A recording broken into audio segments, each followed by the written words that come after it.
Hello, everyone. I would like to dedicate my tribute speech to my grandfather.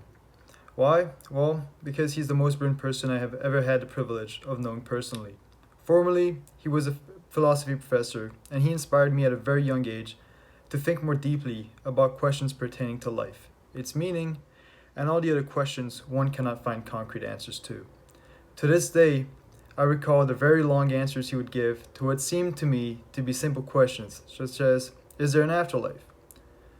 About a year ago, I came across one of his books, Au jour du grand passage, que ferez-vous de votre corps? At the day of the great passage, death, what will you do with your body?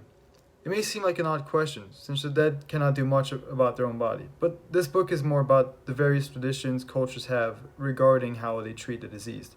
Do they bury them, cremate them, any particular rituals, and how that affects people's relationship with the dead. My grandfather grew up in northern France while he was under German occupation. He served as an altar boy at his village church, and as such, he had to bury lots of people, including children, while he was himself only a boy. Understandably so, this caused him to be very fearful of death and losing those close to him. He lost an uncle who, along with a few other village members, attempted to overtake a Nazi outpost, and he was even further concerned with how the dead are so easily forgotten.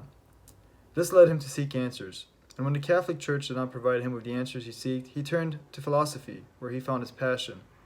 Reading about the interesting insights he has regarding some Hindu funerals and how, through their rituals, they help the soul leave the body, and how that in turn affects the relatives and friends of the deceased, and learning about his crazy childhood experiences, such as seeing his grandparents' cow being mowed down by a German plane, has rekindled my desire to ask my grandfather some questions. We FaceTime regularly for hours, and we talk about everything and anything. There is no subject that my grandfather cannot talk about.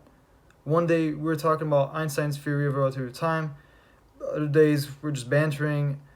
He also never ceases to amaze me with the amount of languages he speaks. When I told him I was learning Italian, he started speaking Italian. He also speaks Russian, German, Hindi, English, and Spanish. Um, I'd considered taking philosophy in college, but I was told it doesn't make any money. Well, when it comes to his mind, my grandfather is the wealthiest man I know. Thank you.